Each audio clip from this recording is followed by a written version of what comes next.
उत्तर प्रदेश की 10 विधानसभा सीटों पर उपचुनाव होने हैं और किसी भी वक्त ऐलान हो सकता है तारीखों का, जिसको लेकर पार्टियों ने तैयारी शुरू कर दी है। समाजवादी पार्टी, कांग्रेस, भारतीय जनता पार्टी ने तैयारी शुरू तो कर दी है, वहीं दूसरी ओर इस बार एक और चुनौती है इन पार्टियों के सामने और वो है एएसपी यानी आजाद समाज पार्टी, जो कि चंद्रशेखर आजाद की है, चंद्रशेखर रावण की है।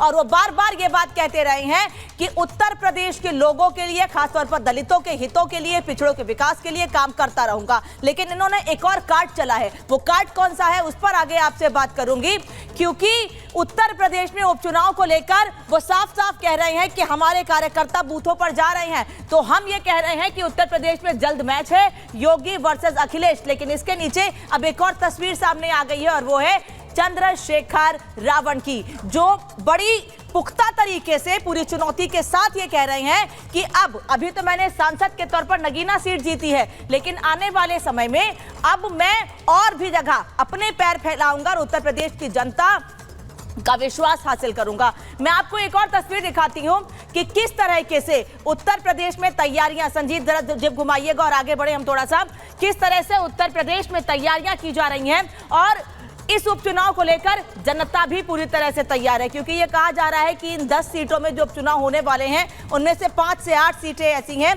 जिसमें समाजवादी पार्टी मजबूत है और इसीलिए समाजवादी पार्टी कांग्रेस को बहुत ज्यादा सीटें देने को तैयार नहीं है।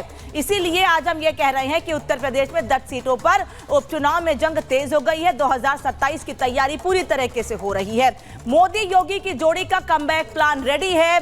अखिलेश राहुल को पटखनी देने पर फोकस है और ये फोकस है कि कैसे ज्यादातर सीटें जीती जाए और जीतकर डैमेज कंट्रोल किया जाए, क्योंकि उत्तर प्रदेश के मुख्यमंत्री योगी आदित्यनाथ लगातार तैयारियों के साथ साथ बैठकें भी कर रहे हैं। इन 10 में से 5 सीटें फिलहाल समाजवादी पार्टी के साथ हैं और दावा सपा का यह है कि हम 8 सीटों पर मजबूत है। सपा के गढ़ में सेंध लगाने की कोशिश में है बीजेपी, वहीं योगी के कामों और संगठन के साथ उतर रहे हैं भारतीय जनता पार्टी के नेता।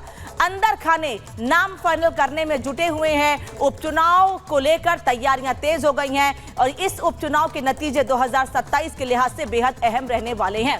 27 में योगी वर्सेस अखिलेश के लिए ये ट्रेलर है, यानी योगी और अखिलेश के लिए क्या ये ट्रेलर है या बार बार कहा जाता है, एक शब्द का इस्तेमाल किया जाता है, सेमीफाइनल। लेकिन इसे अभी फिलहाल इतनी जल्दी, क्योंकि 3 साल बाद उत्तर प्रदेश में विधानसभा चुनाव होने हैं, तो ऐसे में अभी से सेमीफाइनल तो नहीं कहा जा सकता है, लेकिन हाँ इसे ट्रेलर जरूर कहा जा सकता है, क्योंकि ये 10 सीटें सबकी साख का, सबकी दांव पर लगी हुई है, सबकी साख इस बार के चुनाव में, इस उपचुनाव में, और इसीलिए सभी पार्टियां अपनी तैयारियों में जुटी हुई हैं। और उपचुनाव में एम फैक्टर ज्यादा महत्वपूर्ण रहने वाला है। मैंने इसीलिए आपसे कहा कि एक और कार्ड है जिसके बारे में बाद में आपसे बात करूंगी और वो है ये एम फैक्टर।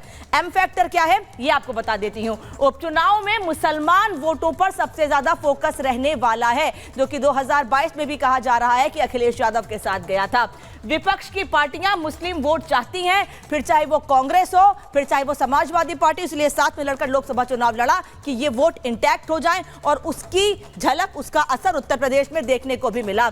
अखिलेश राहुल को बम्पर मुस्लिम वोट मिले थे इस बार। 2022 विधानसभा में भी समाजवादी पार्टी संग थे मुस्लिम और इसीलिए 2022 में वोट शेयर समाजवादी पार्टी का अच्छा रहा था। अखिलेश को चुनौती दे रहे हैं आजाद और ओवैसी। क्यों दे रहे हैं? क्योंकि अभी एक बयान सुनाऊंगी आपको आजाद का। ओवैसी तो बड़ी चुनौती मुस्लिम वोटों के लिहाज से हमेशा से रहे हैं, लेकिन आजाद कैसे मुस्लिम वोटर्स को लेकर चुनौती दे रहे हैं, एक बयान आपको सुनाऊंगी अभी।